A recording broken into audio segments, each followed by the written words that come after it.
नमस्कार किसान भाइयों, आज की वीडियो में हम लोग बात करेंगे कि किस प्रकार हम अपनी फसलों को कीटों से मुक्त रख सकते हैं और जो हम स्प्रे वगैरह करते हैं पेस्टिसाइड इंसेक्टिसाइड का, इसका 100% ले सकते हैं। हमारे कई किसान भाइयों को मैंने देखा है कि उनकी सबसे बड़ी परेशानी ये होती है कि वो ठीक तरीके से अपनी खेती में कीटों का प्रबंधन नहीं कर सकते।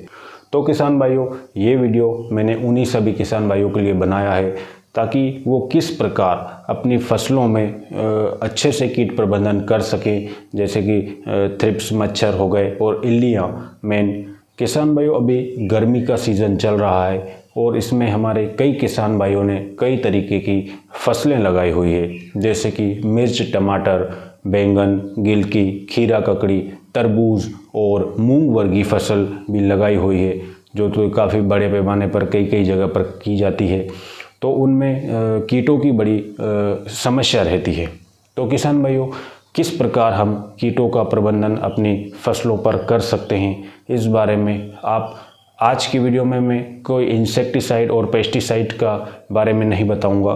किसान भाइयों, आज की वीडियो सिर्फ इस टॉपिक पर है कि किस प्रकार हम अपनी कुछ सावधानियां बरत कर भी अपनी फसलों में इन सब से रोकथाम कर सकते हैं, और जो हम पेस्टिसाइड और इंसेक्टिसाइड्स का भी स्प्रे करते हैं उसमें 100% हम उसका फ़ायदा ले सकें।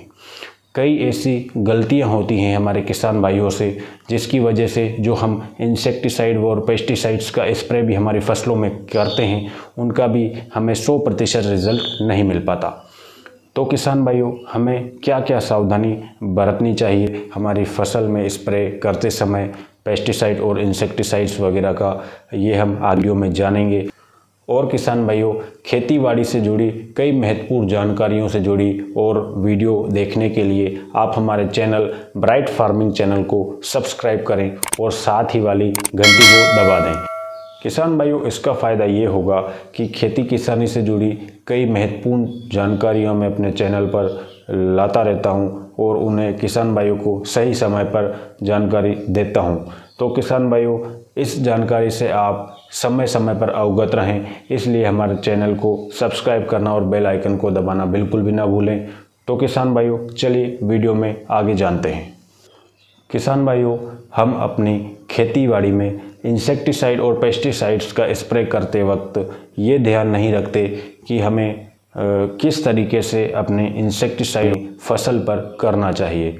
तो किसान भाइयों, हमें सबसे पहली सावधानी ये बरतनी चाहिए कि पेस्टिसाइड्स या इंसेक्टिसाइड्स का जो डोज़ हम लेते हैं, कई किसान भाई उसका डोज़ गलत ले लेते हैं।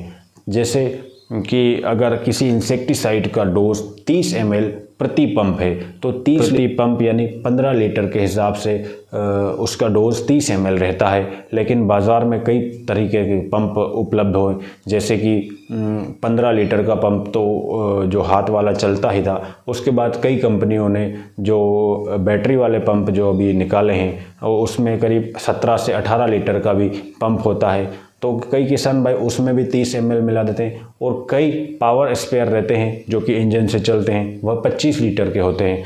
उसमें भी किसान भाई अगर 30 ml मिलाएंगे तो कितना कम डोज बनेगा। और कई कारण ये है कि अपनी फसल में इंसेक्टिसाइड ठीक तरीके से उसका असर नहीं बताता।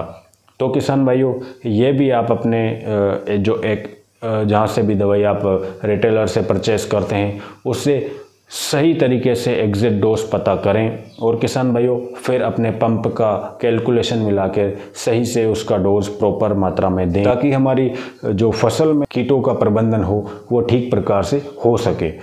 तो किसान भाइयों, ये हमारा पहला कारण है कि हमारे जो फसल में ठीक तरीके से कीट प्रबंधन नहीं होता एक्चुअल डोज की वजह से। तो आप डोज ठीक तरीके से मिलाएं, ना ही डोज ज़्यादा होना चाहिए और ना ही डोज कम होना चाहिए।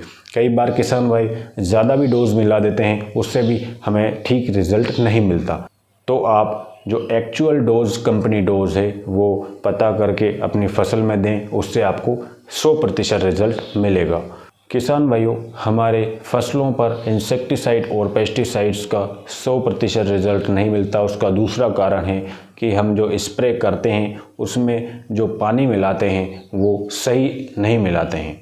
किसान भाइयों कई किसानों को मैंने देखा है कि जो गंदा पानी होता है पंप में दवाई डाल के मिलाते हैं। तो किसान भाइयों यह भी एक कारण है कि हमारी इंसेक्टिसाइड और पेस्टिसाइड सही रिज़ल्ट नहीं देती, क्योंकि साफ़ पानी में अगर आप उनको मिलाएंगे तो वो 100% रिज़ल्ट देगा। किसान भाइयों आप देख लीजिए कि जब हम भी बीमार पड़ते हैं तो डॉक्टर हमें जो दवाई देता है वो नॉर्मल और साफ़ पानी से लेने की सलाह देते हैं। तो इसी प्रकार किसान भाइयों आप अपनी फसलों का भी ध्यान रखें, उन्हें भी जो दवाई दी जाती है उन्हें साफ़ पानी से दें ताकि उसका 100% आपको मिले। तो किसान भाइयों यह था दूसरा कारण, आप अपनी इंसेक्टिसाइड पेस्टिसाइड्स का अपनी फसलों पर 100% असर देखने के लिए ले सकते हैं। किसान भाइयों तीसरा कारण है कि हम जो अपनी पिछली बार जो भी दवाई अपने फसलों पर देते हैं उसको अपनी टंकी में छोड़ देते हैं और फिर दूसरी बार अपन स्प्रे करते वक्त उसी टंकी में दूसरी दवाई डालकर लेने का, क्योंकि उसमें कुछ मात्रा में पिछली बार की दवाई रह जाती है, जो कई कॉम्बिनेशंस फट जाते हैं जिससे उसका असर भी नहीं मिलता। किसान भाई बस स्प्रे कर देता है, उसका रिज़ल्ट नहीं मिलता। तो किसान भाइयों एक बार आप अपनी टंकी को नॉर्मल पानी से एक बार पानी भर के और उसको खाली करें, तो उससे इससे आपकी जो स्प्रे पंप है वो धुल जाएगा, तो उससे और अच्छा रिज़ल्ट आपको मिलेगा। किसान भाइयों ये कुछ कारण थे, मैंने हमारी जो फसलों में जो माहू मच्छर और इल्लियों का प्रकोप रहता है वो गर्मियों की सीज़न में हमारी फसलों पर काफ़ी ज़्यादा दिखाई देता है और कई किसान भाई इसका स्प्रे करते रहे लगातार, जो कि प्रॉपर मात्रा में उसका रिज़ल्ट नहीं मिल पाता। तो किसान भाइयों आप इन कुछ सावधानियों को बरत कर भी अपनी फसलों में अपने जो इंसेक्टिसाइड पेस्टिसाइड और फंगिसाइड्स वगैरह जो भी हैं उसका 100% आप अपने फसलों से असर ले सकते हैं। तो किसान भाइयों ये कुछ सावधानियां बरतना चाहिए। और जब भी किसान भाई एक महत्वपूर्ण जानकारी कि जब भी आप अपनी फसलों में स्प्रे करें किसी भी दवाई का, उसमें देख लें उसमें प्रॉपर मात्रा में नमी होना चाहिए, क्योंकि किसान भाई अब बिना नमी के दवाई बहुत कम काम करती है। अगर उसमें प्रॉपर मात्रा में नमी नहीं रहेगी तो वो आपकी फसल में असर भी कम करेगी।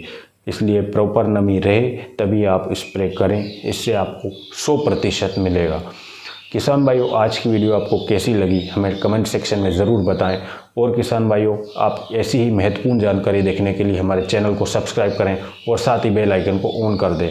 और किसान भाइयों ये महत्वपूर्ण जानकारियाँ आप कई अपने जो किसान भाई होते हैं उन्हें शेयर भी कर सकते हैं, ताकि महत्वपूर्ण जानकारियों का हक सभी को है। इसलिए आप ज़्यादा से ज़्यादा इस वीडियो को शेयर करें ताकि सभी को किसान भाइयों को पता चल सके कि क्या हम गलती कर रहे हैं जिससे हमें रिज़ल्ट प्रॉपर नहीं मिल पाता। तो किसान भाइयों आशा करता हूँ आपको वीडियो पसंद आई होगी। फिर से नई वीडियो लेके आऊँगा किसी महत्वपूर्ण जानकारी की। तब तक के लिए धन्यवाद। जय जवान जय किसान।